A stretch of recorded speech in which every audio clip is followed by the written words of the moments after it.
Okay, ये तो जो बोन की जो चैप्टर था उसमें तो आखिरी जो लास्ट इंपॉर्टेंट टॉपिक्स हैं उसमें सोशल बोन ग्रोथ है, एमसीक्यूज में पूछ सकते हैं आपके लिए आपसे, और या तो ये फिर आप ऐसे भी आ सकता है छोटा सा, तो इसमें हम आसान से हैं, इतना मुश्किल नहीं है, थोड़ा सा समझ लेते हैं कि क्या होता है ये।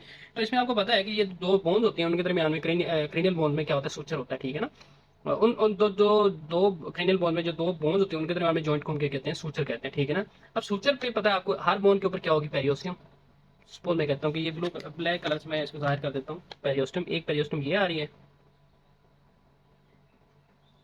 और इधर से एक पेरियोस्टम ये आ रही है, ठीक है। बेसिकली हम इसमें पढ़ना ये करें कि सूचर में भी जो है ना बोन की ग्रोथ होती है, किस तरह होती है और क्यों होती है। क्योंकि आपको पता है कि जब बच्चा पैदा होता है तो उसमें उसका हेड साइज स्मॉल होता है, जब वो अडल्ट हो जाता है, बड़ा हो जाता है, उसमें हेड उसका बड़ा हो जाता है, इट मीन्स वहाँ पे उसकी ब्रेन की भी डेवलपमेंट हुई है, और इसके साथ साथ ब्रेन अगर डेवलप हो रहा है तो साथ साथ बोन में ने डेवलप करना है, एक्सपेंड करना है, ताकि ब्रेन को अकोमोडेट कर सके। तो इस तरह वजह से जो है ना फिर जो बाद में जो बोन की फॉर्मेशन हो रही होती है, अंदर तो बोन की फॉर्मेशन हो रही होती है लेकिन सूचर में भी हो रही होती है। तो सूचर में किस तरह होती है, जो आपकी पेरियोस्टियम होती है वो दो लेयर से बनी होती है। एक इसकी लेयर होती है ऑस्टियोजेनिक लेयर, जिसको हम इनर कैप्सूल भी कहते हैं, ऑस्टियोजेनिक लेयर जिसको हम इनर कैप्सूल भी कहते हैं, और एक इसकी आउटर होती है जिसको हम कहते हैं फाइब्रस लेयर। तो जो बोन की जो फॉर्मेशन होती है वो ज्यादातर किस में होती है ऑस्टियोजेनिक। ऑब्वियस बात है, ऑस्टियोजेनिक से यानी जनरेटेड वाला, तो इसी में ज्यादा होगी। तो यहाँ पे इसके इसमें क्यों इसमें ज्यादा होती है, क्योंकि इसमें सेल्स होते हैं बेसिकली।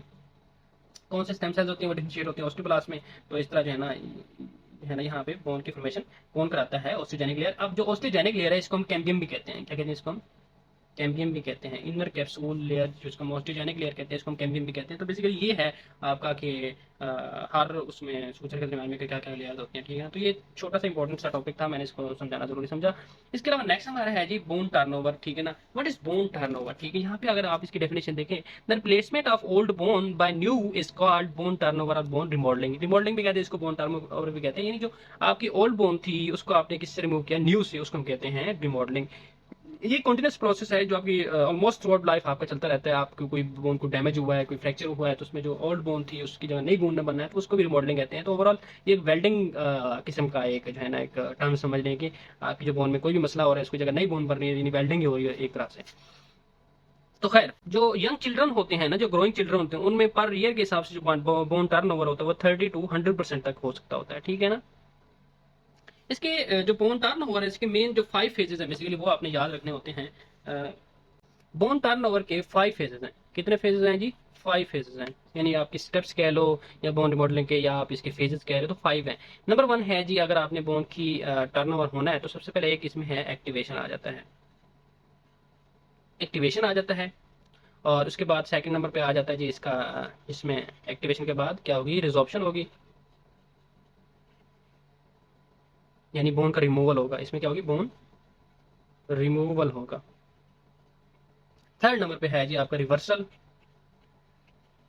और फोर्थ नंबर पे है जी बोन का फॉर्मेशन। फिफ्थ नंबर है जी ये फिर रेस्टिंग में चली जाएगी।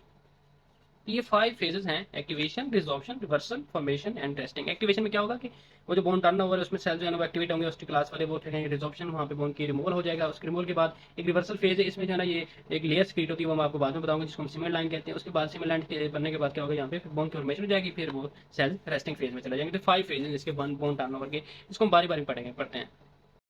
ओके, तो इसमें एक और कंसेप्ट जो सीमेंट लाइन का था ना, वो हमने लाजमी समझना था, बिकॉज ये कि हमने ये देख लिया कि एक्टिवेशन क्या होती है, कि इसमें जो है ना आपके जो भी बोन रिमॉडलिंग के सेल्स हैं, ऑस्टियोक्लास्ट वो एक्टिवेट होते हैं। ऑस्टियोक्लास्ट एक्टिवेट होकर रिजॉर्प्शन कराते हैं, रिजॉर्प्शन करने के बाद जो है ना आपका क्या होता है, उसके बाद एक रिवर्सल लाइन आती है, रिवर्सल फेज आता है जिसमें आपकी सीमेंट लाइन बनती है। सीमेंट लाइन बनने के बाद जो है ना उसकी जो न्यू बोन होती है वो फॉर्म होती है, उसके बाद रेस्टिंग फेज में चली जाती है ओवरऑल जो आपके सेल्स होते हैं, ठीक है। तो इसमें अगर देखें, सपोज मैं कहता हूँ कि ये मेरे पास एक ब्लैक कलर में एक होल बोन है, ठीक है, एक बोन है, ठीक है, उस ये सारी इसको मैं ब्लैक कर देता हूँ। अब इस ब्लैक कलर में आपको मैं दिखाऊंगा कि किस तरह जो है ना एक रिवर्सल लाइन के ऊपर न्यू बोन की फॉर्मेशन होती है। आपकी सबसे पहले आपकी बोन रिजॉल्व होती है। अच्छा, सपोज मैं कहता हूँ कि हाँ, आपके पास आपके ऑस्टियोक्लास्ट एक्टिवेट हो गए। सपोज मैं कहता हूँ कि ऑस्टियोक्लास्ट से एक्टिवेशन होगी इसकी, अब इसने क्या करना है, सेकंड फेज में रिजॉर्प्शन करानी है। अब इसने जो है ना यहाँ पे फॉर एग्जाम्पल मैं कहता हूँ कि ये एक दरमियान वाला ये वाला हिस्सा जो है ना, इसमें इसने रिजॉर्प्शन करा दिया।